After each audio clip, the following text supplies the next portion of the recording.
In the room, a lot of new faces, and President Trump is back, and the golden age of America has most definitely begun.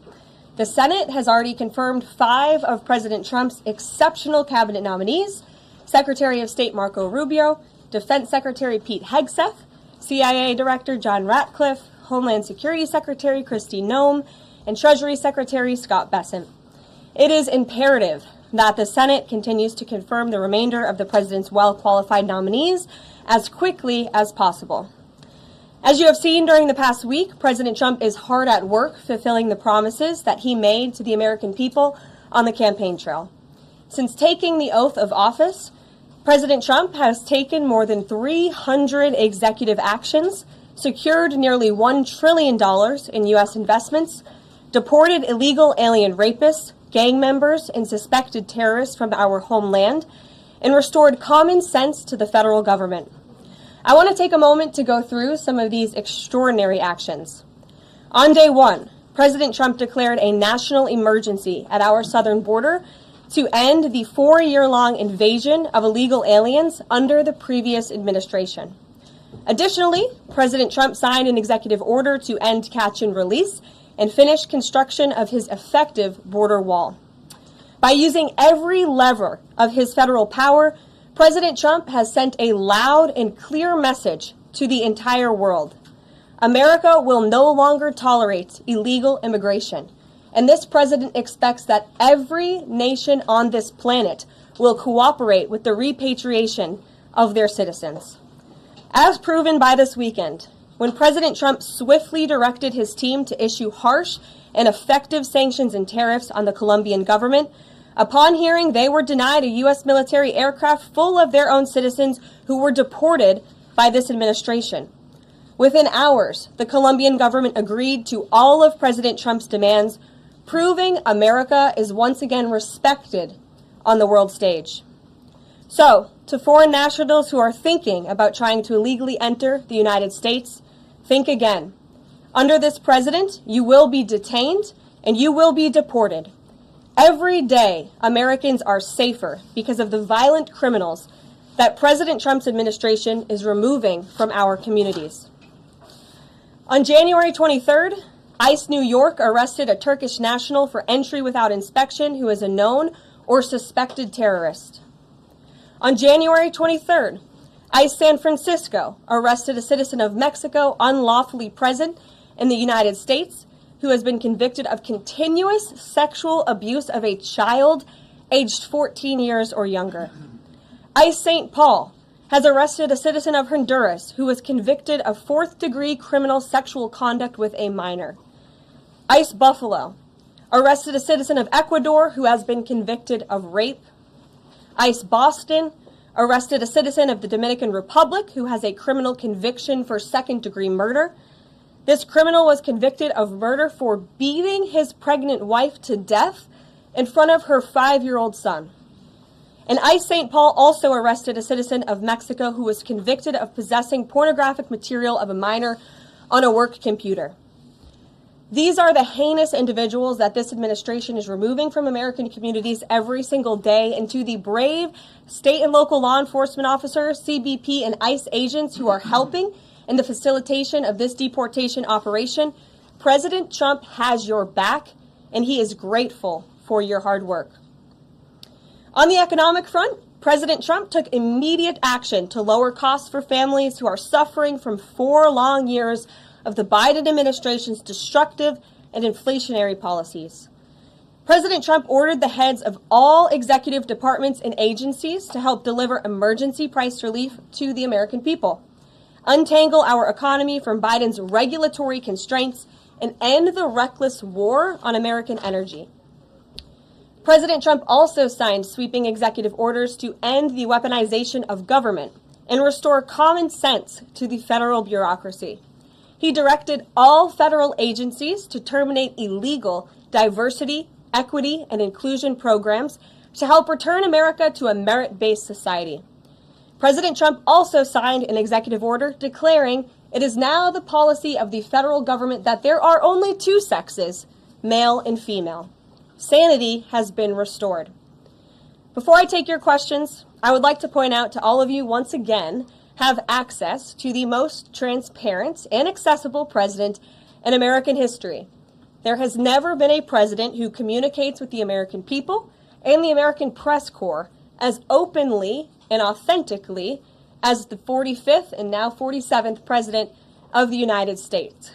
This past week, President Trump has held multiple news conferences, gaggled on Air Force One multiple times, and sat down for a two-part interview on Fox News, which aired last week. As Politico summed it up best, Trump is everywhere again. And that's because President Trump has a great story to tell about the legendary American revival that is well underway. And in keeping with this revolutionary media approach that President Trump deployed during the campaign, the Trump White House will speak to all media outlets and personalities, not just the legacy media who are seated in this room. Because according to recent polling from Gallup, Americans' trust in mass media has fallen to a record low. Millions of Americans, especially young people, have turned from traditional television outlets and newspapers to consume their news from podcasts, blogs, social media, and other independent outlets. It's essential to our team that we share President Trump's message everywhere and adapt this White House to the new media landscape in 2025. To do this, I'm excited to announce the following changes will be made to this historic James S. Brady briefing room, where Mr. Brady's legacy will endure. This White House believes strongly in the First Amendment, so it's why our team will work diligently to restore the press passes of the 440 journalists whose passes were wrongly revoked by the previous administration. We're also opening up this briefing room to new media voices who produce news-related content and whose outlet is not already represented by one of the seats in this room. We welcome independent journalists, podcasters, social media influencers, and content creators to apply for credentials to cover this White House. And you can apply now on our new website, whitehouse.gov/new media. Starting today, this seat in the front of the room, which is usually occupied by the press secretary's staff, will be called the new media seat. My team will review the applications and give credentials to new media applicants who meet our criteria and pass United States Secret Service requirements to enter the White House complex. So in light of these announcements, our first questions for today's briefing will go to these new media members whose outlets, despite being some of the most viewed news websites in the country, have not been given seats in this room. And before I turn to questions, I do have news directly from the President of the United States that was just shared with me in the Oval Office from President Trump directly, an update on the New Jersey drones. After research and study, the drones that were flying over New Jersey in large numbers were authorized to be flown by the FAA for research and various other reasons. Many of these drones were also hobbyists, recreational, and private individuals that enjoy flying drones. In time, it got worse due to curiosity. This was not the enemy. A statement from the President of the United States to start this briefing with some news. And with that, I will turn it over to questions. And we will begin with our new media members, Mike Allen from Axios, Matt Boyle from Breitbart. Mike, why don't you go ahead? Thank you very much. Caroline, does the president see anything fishy about DeepSeek, either its origins or its cost?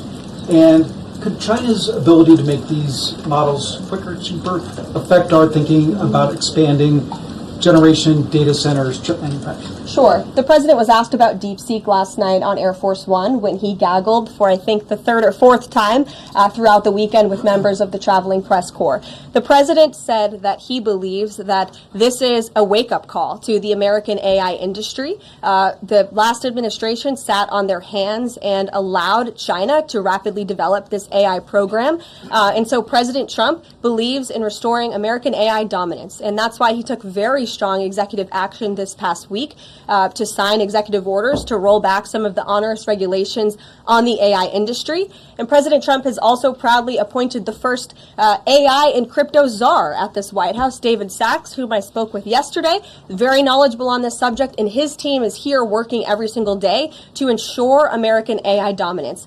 As for the national security implications, I spoke with NSC this morning. They are looking into what those may be, and when I have an update, I will share it with you, Mike. Caroline, you say restore U.S. dominance. Is there a fear that the U.S. either is falling or has fallen behind? And how would the president make sure the U.S. stays ahead? No, the president is confident that we will restore American dominance in AI. Yeah, so Caroline, first of all, thank you to you and President Trump for actually giving voices to new media outlets that represent millions and millions of Americans. The thing I would add, I've got a two-part question for you. The first is just can you expand upon what steps the White House is going to take to bring more voices, not less, which is what our founder, Andrew Breitbart, believed in, into this room where they rightfully belong? Yeah. Absolutely. And as I said in my opening statement, Matt, it is a priority of this White House to honor the First Amendment. And it is a fact that Americans are consuming their news media from various different platforms, especially young people. And as the youngest press secretary in history, thanks to President Trump, I take great pride in opening up this room to new media voices to share the president's message with as many Americans as possible. In doing so, number one, we will ensure that outlets like yours, Axios and Breitbart, which are widely respected and viewed outlets, have an actual seat in this room every day. We also, again, encourage anybody in this country, whether you are a TikTok content creator, a blogger, a podcaster, if you are producing legitimate news content, no matter the medium, you will be allowed to apply for press credentials to this White House. And as I said earlier, our new media website is whitehouse.gov/new media. And so we encourage people to apply. Again, as long as you are creating news-related content of the day and you're a legitimate independent journalist, you're welcome to cover this White House. And secondly, Caroline, you said you laid out several of the actions that President Trump has taken. Obviously, it's a stark contrast to the previous administration of breakneck speed from President Trump. Can we expect that pace to continue as the first 100 days moves along here and beyond that?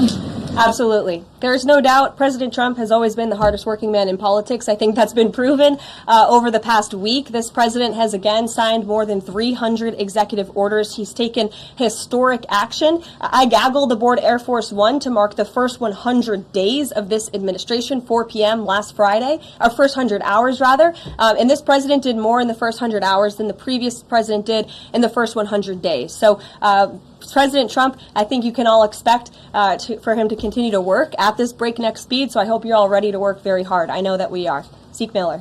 Thanks, Caroline. A question that we've asked your predecessors of both parties in this job. When you're up here in this briefing room speaking to the American public, do you view yourself and your role as speaking on, advocating on behalf of the president or providing the unvarnished truth that is, not to lie, not to obfuscate to the American people? I commit to telling the truth from this podium every single day. I commit to speaking on behalf of the President of the United States. That is my job. And I will say it's very easy to speak truth from this podium when you have a president who is implementing policies that are wildly popular with the American people, and that's exactly what this administration is doing. It's correcting the lies and the wrongs of the past 4 years, many of the lies that have been told to your faces in this very briefing room. I will not do that. But since you brought up Truth Seek, I would like to point out, while I vowed to provide the truth from this podium, we ask that all of you in this room hold yourselves to that same standard. We know for a fact there have been lies that have been pushed by many legacy media outlets in this country about this president, about his family, and we will not accept that. We will call you out when we feel that your reporting is wrong or there is misinformation about this White House. So, yes, I will hold myself to the truth, and I expect everyone in this room to do the same. And Caroline, just on a substantive question, yesterday the White House Office of Management and Budget directed across the board freeze, with some exceptions for individual assistance, we understand, to federal grants. It's caused a lot of confusion around the country among Head Start providers, among providers services to homeless veterans, Medicaid providers, states saying they're having trouble accessing the portal. Could you help us clear up some of the confusion, Yes. give some certainty to folks, and also is that uncertainty, how does that uncertainty service the president's voters?